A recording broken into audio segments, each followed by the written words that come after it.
The country invented the most accurate calendar to measure time 6,000 years ago. The country invented writing when the world was illiterate. The country made agrarian revolution by constructing irrigation schemes when the world's technology was still in darkness. The country built tremendous pyramids when the world had no skyscrapers. According to the Abrahamic religions, enslaved Israelites and really shaped the West. This is Egypt, a country and a nation in North Africa today. By 5000 BC, Egyptians practiced simple farming whereby they grew crops and kept animals in small villages. These small villages got united and emerged as small kingdoms. So by 3000 BC, there were small kingdoms of Nekhen, Nakada, and this along the upper stream of Nile. The kingdom of Madi flourished at the Nile Delta. Madi was a trading center. It linked major trade routes from the eastern Mediterranean coastal region and from Mesopotamia to the Nile by probably donkey caravan. It is believed that by 3500 BC, the kingdoms of Upper Egypt had direct contact with southern Arabia and southern Asia. They bypassed Lower Egypt. Mesopotamian cylinder seals have come from Upper Egypt. Conflict arose. The rulers of Nekhen, the kingdom from the most Upper Egypt, started a campaign of military conquest. So Egyptians were brought under one political rule willingly or unwillingly. The conquest campaign made the kingdom larger and larger. Trade and unification made Egypt most populous country in the world by then. By 2250 BC, Egyptian population was more than 1 million people. So population growth necessitated the intensification of agriculture and irrigation schemes, cause people need food. Trade also led to the invention of writing. Traders wanted to keep the business record. Egypt became much stronger.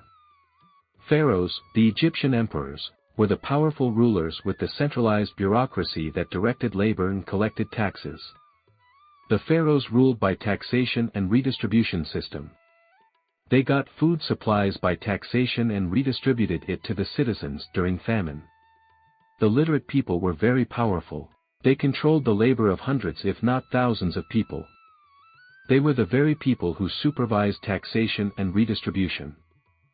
For sun worshippers, Pharaoh was the sun god's representative. Egyptians believed that the stars were divine beings and after death, Pharaoh had to take his place among them.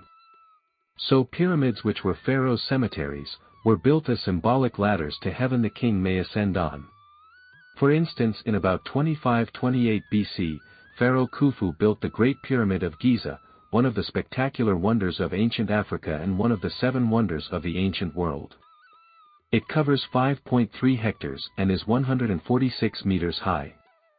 Over 2 million limestone blocks, some weighing 15 tons each, went into its construction.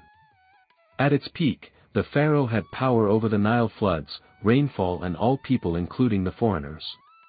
He stood for order and justice.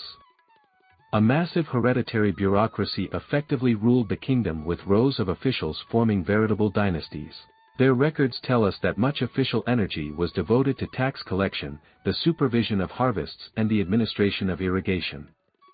An army of 20,000 men, many of them mercenaries, was maintained at the height of Egypt's prosperity. Special schools trained writers for careers in the army, the palace, the treasury and numerous other callings. In short, that was Egypt, the most powerful country in the world.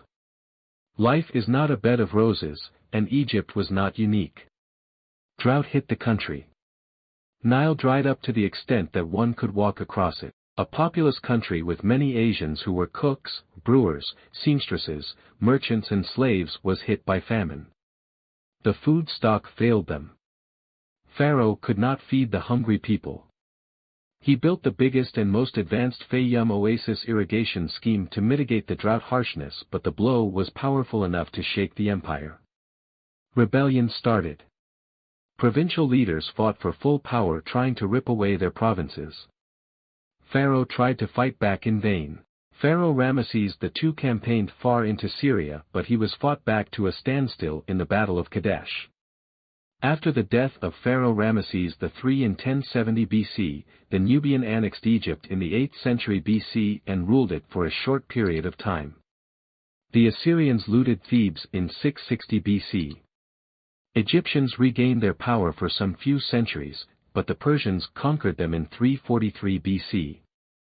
Then Alexander the Great conquered Egypt in 332 BC. The Ptolemies, pharaohs of Greek ancestry, succeeded Alexander and ruled Egypt until Roman times in Egypt. After colonial era, today Egypt is a developed country in Africa but unmatched to its great history.